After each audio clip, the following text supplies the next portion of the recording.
Hi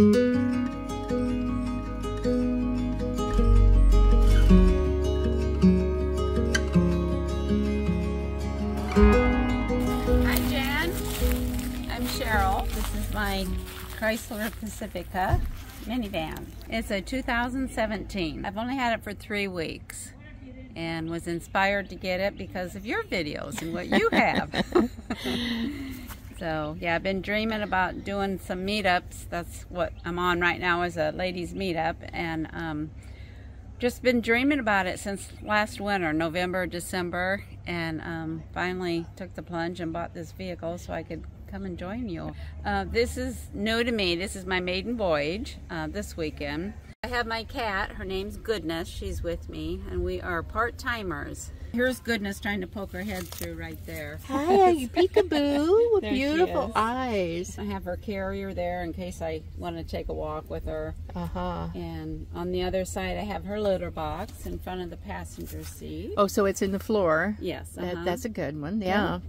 And just keep odds and ends on top of the seat that I can reach while I'm driving. Right, and I see you've got those wonderful screens. Yes. Those are kind of necessary in any state, and in Florida, for sure. Those are great. I did find that she likes to put her nose under here and escape when the window's all the way open. But that first day was quite a trial with her. So this is my living quarters here.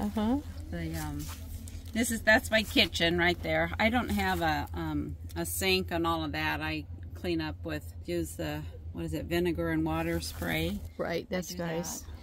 Yeah, I had the little jug of water back there with the faucet on it back in the corner. That's what I use. A USB faucet. Yeah. What is that, 5 gallons or 3? 3. And here's the famous pot.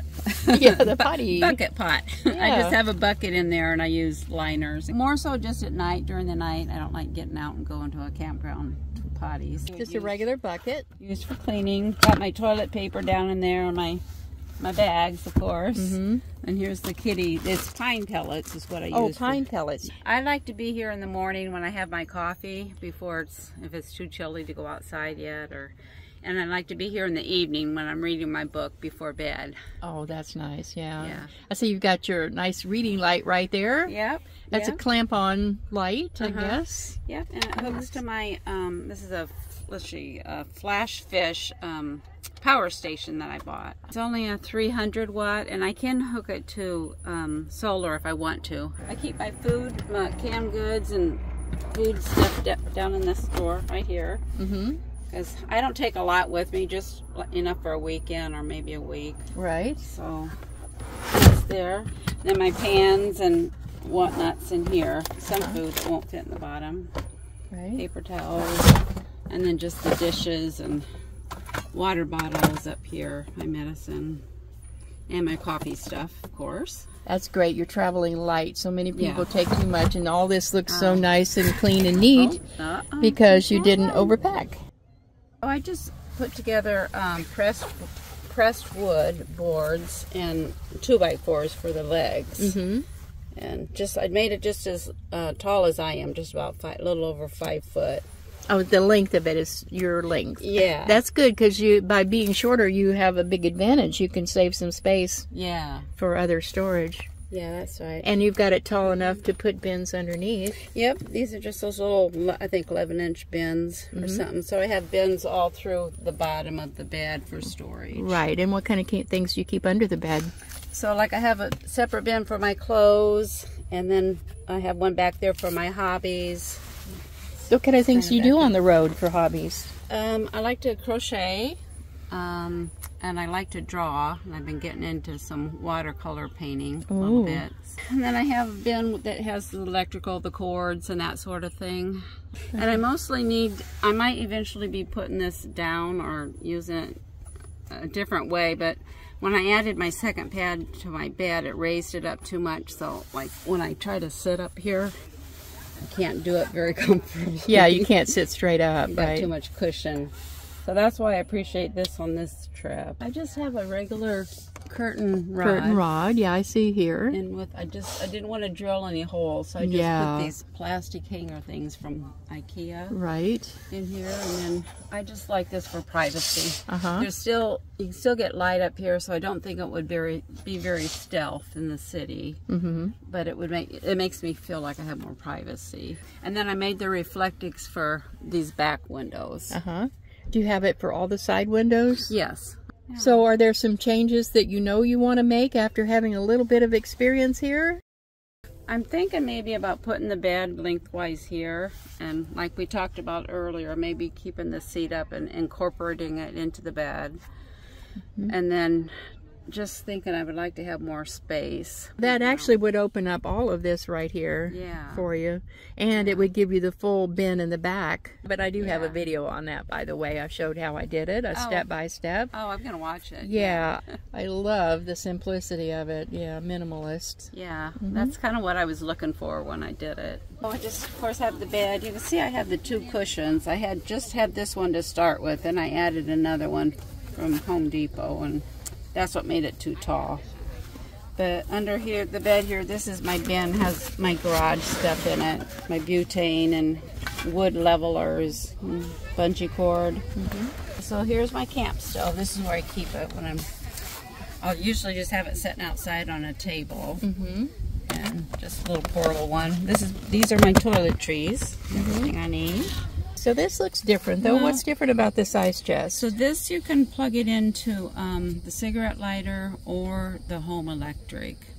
And that's why I purchased this one, because I really like that you can charge it at home, before you leave on a trip. So is it refrigeration, or is it a electric cooler? Electric cooler, I guess. Yeah, it doesn't get as cold as a refrigerator would, right? I haven't felt that it does, but it'll either heat or cool. Well, you've certainly got it nice and simplified here. I'm telling you, that's a lot of open space. Very comfortable. And this is my nightstand back right. There's a little ledge right in here that I use for a little nightstand. Once I retired from being a flight attendant, I didn't really have a deep desire to travel anywhere at all. I just wanted a nice, quiet little life on the ground. So I got to experience that for a few years, but then I started realizing that adventuresome spirit was still inside of me. I started watching YouTube videos about the nomad life and what you all do. And so that just it really captured my heart. That's all I could think about, and the videos I watched, that's what I watched for entertainment at night. That's when the desire kind of was seated in my heart. So I just watched a zillion videos, of course Bob Wells' channel, and I don't know if that's where I first saw you, I can't quite remember. And then just dreaming, thinking I could do that, I could do that. Yeah. It's a hobby, it's a dream being fulfilled, I think, and it's also a courage booster. Once I walk through, some of the travels and even just this meetup, I'm a very, very introverted person. And so putting myself out there and coming to a place where so far it was just all strangers. It's not now. I've made many friends, but that builds my courage too. So just every new thing that I do, it boosts my courage and makes me realize I could do more. I have 3 daughters. I was married, went through a divorce. I kind of went through that not knowing who I was, what do I do, and so that's been impacted me. But I still feel like I got to live my dream, of where I want to be and what I want to do. So it's kind of your turn now. Yeah, and it's taken me a long time to accept that I can do for just me. I can live my life for me now instead of the kids. I don't know, I think mothers just have that ingrown feeling responsible and being responsible even when the kids are out of the house. They just still have that, at least I did. And I'm there in the summers. We all go camping together too. Nice. They're very supportive and very happy. They've matured now to where they're happy when they see their mom happy. I think it's just so important that women, especially, that's who I speak to, that you follow your heart. If it's in your heart to do something like this, but fear is holding you back, just to face that fear, that giant of fear, and just go take baby steps. Just go maybe camp someplace on your own for a night even, or you know, a long weekend, or follow some Facebook women's groups and just do it. That's it. That's my advice. Just do it. You'll learn so much about yourself, and your courage will be strengthened. Yeah. It's getting out there and just living life instead of waiting for what. Right. Yeah. Yeah. Sometimes when I'm in my sticks and bricks, I feel like I'm just sitting in front of the TV in the evening. I feel so unproductive, and I feel so lifeless. Mm-hmm. And when I do stuff like this, I just come alive. It quenches the thirst.